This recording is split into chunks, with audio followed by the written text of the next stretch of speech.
Ô Dieu d'amour, ô Dieu de paix, que ton pardon à jamais soit dans nos cœurs, fait naître la foi, et que ton nom soit glorifié. Bonjour. La lecture du jour est tirée du livre du prophète Isaïe. Chapitre 7. Les versets 10 à 14. Écoutons. En ces jours-là, le Seigneur parla ainsi au roi Akaz. Demande pour toi un signe de la part du Seigneur ton Dieu. Au fond du séjour des morts. Ou sur les sommets, là-haut. Akaz répondit. Non. Je n'en demanderai pas. Je ne mettrai pas le Seigneur à l'épreuve. Isaïe dit alors. Écoutez, maison de David. Il ne vous suffit donc pas de fatiguer les hommes. Il faut encore que vous fatiguiez mon Dieu. C'est pourquoi le Seigneur lui-même vous donnera un signe. Voici que la Vierge est enceinte. Elle enfantera un fils, qu'elle appellera Emmanuel. C'est-à-dire, Dieu avec nous. Parole du Seigneur. Il vient notre Seigneur, c'est lui, le roi de gloire.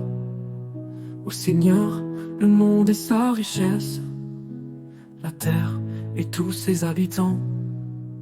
C'est lui qui l'a fondé sur les mers, et la garde inébranlable sur les flots.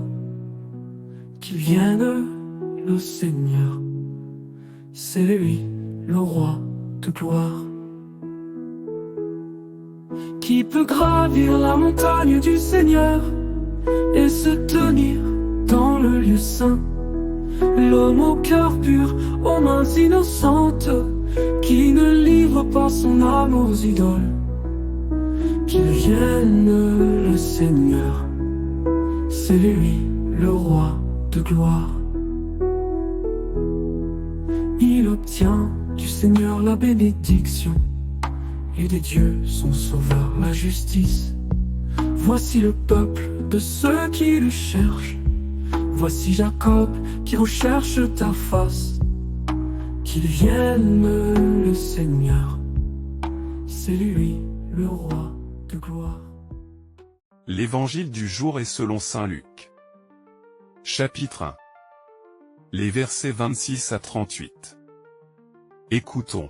Au 6e mois d'Élisabeth, l'ange Gabriel fut envoyé par Dieu dans une ville de Galilée, appelée Nazareth, à une jeune fille vierge, accordée en mariage à un homme de la maison de David, appelé Joseph.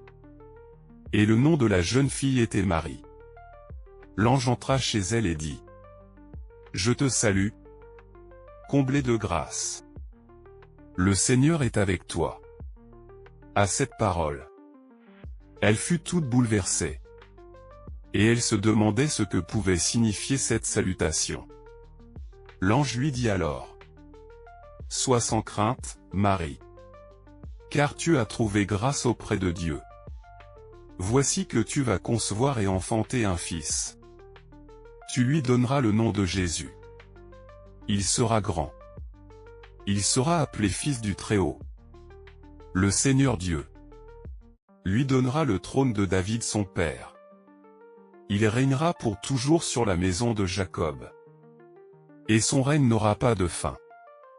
Marie dit à l'ange: Comment cela va-t-il se faire, puisque je ne connais pas d'homme?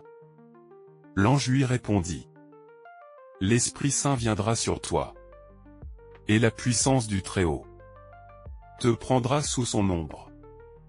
C'est pourquoi celui qui va naître sera saint. Il sera appelé Fils de Dieu. Or voici que, dans sa vieillesse, Élisabeth, ta parente, a conçu, elle aussi, un fils. Et en est à son 6e mois. Alors qu'on l'appelait la femme stérile. Car rien n'est impossible à Dieu. Marie dit alors: Voici la servante du Seigneur. Que tout m'advienne selon ta parole. Alors l'ange la quitta. Acclamons la parole de Dieu. Ô Dieu d'amour, ô Dieu de paix, que ton pardon à jamais soit dans nos cœurs, fait naître la foi, et que ton nom soit glorifié. Ô miséricorde infinie, ton amour jamais ne faiblit. Tu accueilles chaque âme brisée. En toi, Seigneur, tout est pardonné. Merci d'avoir regardé jusqu'à la fin. Je vous prie d'aimer, commenter et partager pour me soutenir. Merci.